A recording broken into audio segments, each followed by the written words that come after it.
সবাই, নতুন একটা ব্লগে তোমাদেরকে স্বাগত জানিয়ে আজকে ব্লগটা স্টার্ট করছি।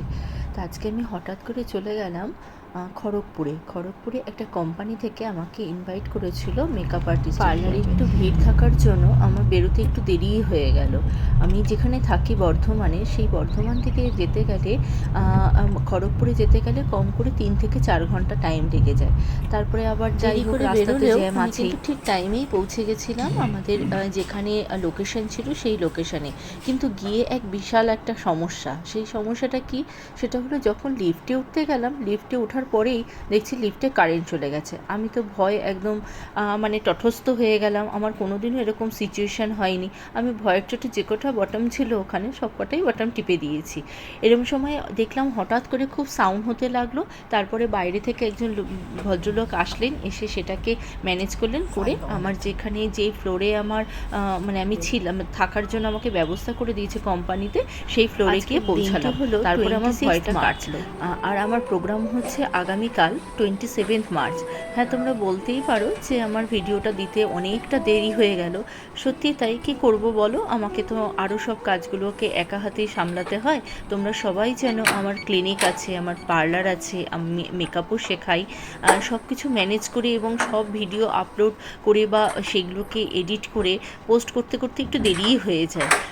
তা এই পোস্টটা সত্যিই অনেকটাই দেরি হয়ে গেছে, তার জন্য তোমরা আমাকে ক্ষমা করে দিও।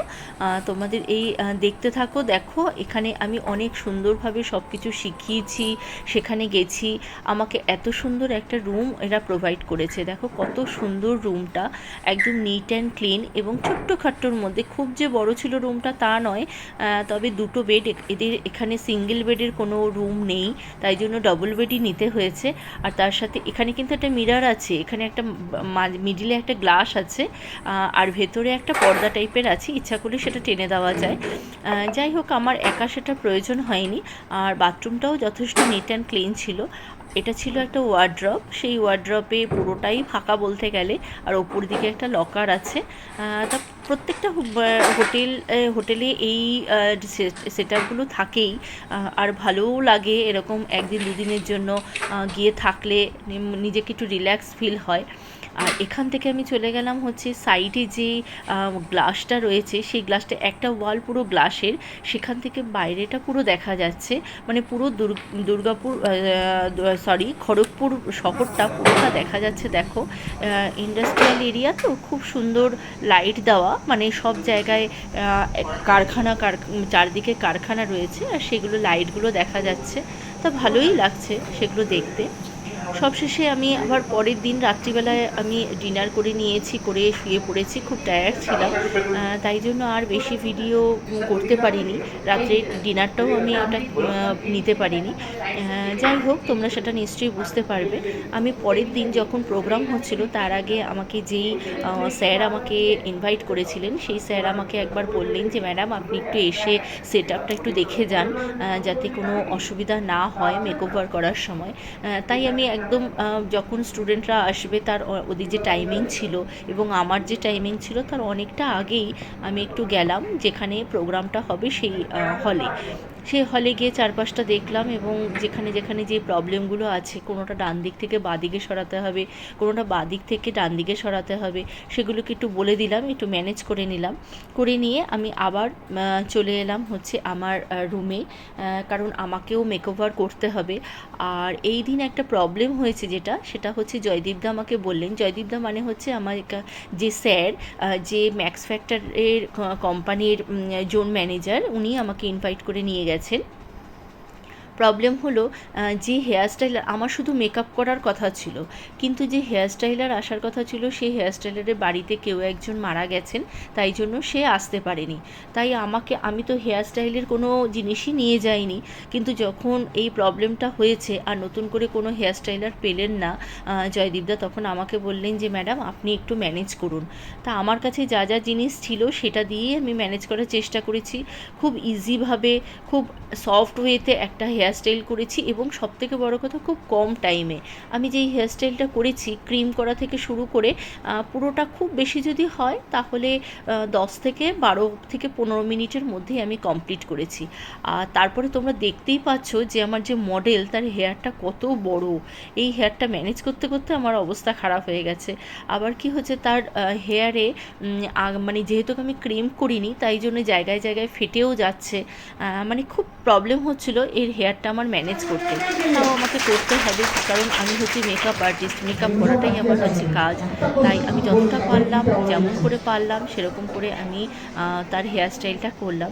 করে নিয়ে পুরো রেডি করে নিয়ে জাস্ট ফেস মেকআপটা বাকি রেখে তাকে নিয়ে আমি আমাদের যে রুমটা সেখানে ঢুকলাম। ম্যাক্স ফ্যাক্টরের সব প্রোডাক্ট দিয়ে আমাকে মেকওভারটা দেখাতে হয়েছে, কারণ হচ্ছে ম্যাক্স ফ্যাক্টরের মেগা লঞ্চিং ছিল সেই দিন।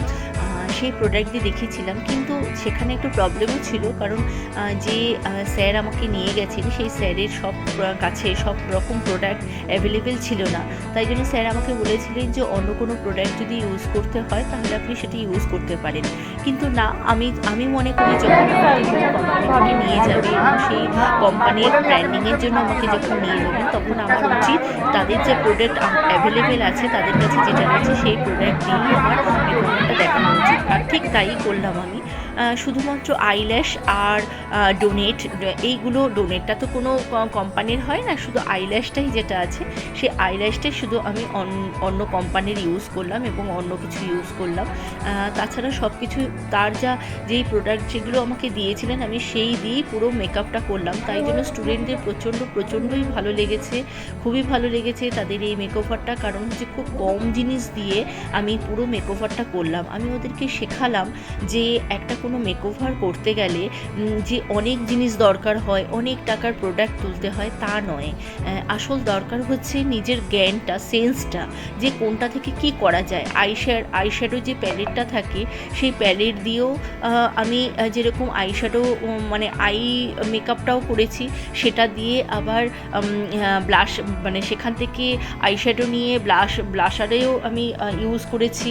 আবার সেখান থেকে আইশ্যাডো নিয়ে আবার হাইলাইটিং জোনেও আমি হাইলাইট করেছি। এরকমভাবেই সব কিছু মানে যেটা আমার কাছে যা অ্যাভেলেবেল ছিল ওইখানে ওই প্রোগ্রামে, সেখানে আমি সেগুলি ইউজ করে প্রত্যেককে আমি বোঝাতে চেষ্টা করেছি যে আমার কাছে অনেক প্রোডাক্ট থাকলেই যে আমার মেকওভারটা করা সম্ভব, বা অনেক প্রোডাক্ট থাকলে তবেই আমি একটা সুন্দর মেকওভার দিয়ে আমি একটা মডেল তৈরি করতে পারবো, বা ব্রাইড তৈরি করতে পারবো, বা পার্টি মেকআপ করতে পারবো তা নয়। আমার কাছে যা আছে আমি ততটুকু দিয়েই আমি করার চেষ্টা করি। যাই হোক, সব কিছু প্রোগ্রামটা খুব ভালোভাবেই হলো। তারপরে তো আমাকে স্যার বললেন যে আমাদের এখানে একটা মানে নাচ গানের একটা ব্যবস্থা করা হয়েছে, একটু ডিস্ক আছে ওখানে। তা সব মেয়েরা আমাকে তো খুব রিকোয়েস্ট করলো, ম্যাম চলুন, ম্যাম চলুন, ম্যাম চলুন। তা আমি তাদের কথা রাখার জন্য আমি গেলাম, আর আমার তো খুব ভালোই লাগে একটু আনন্দ করতে।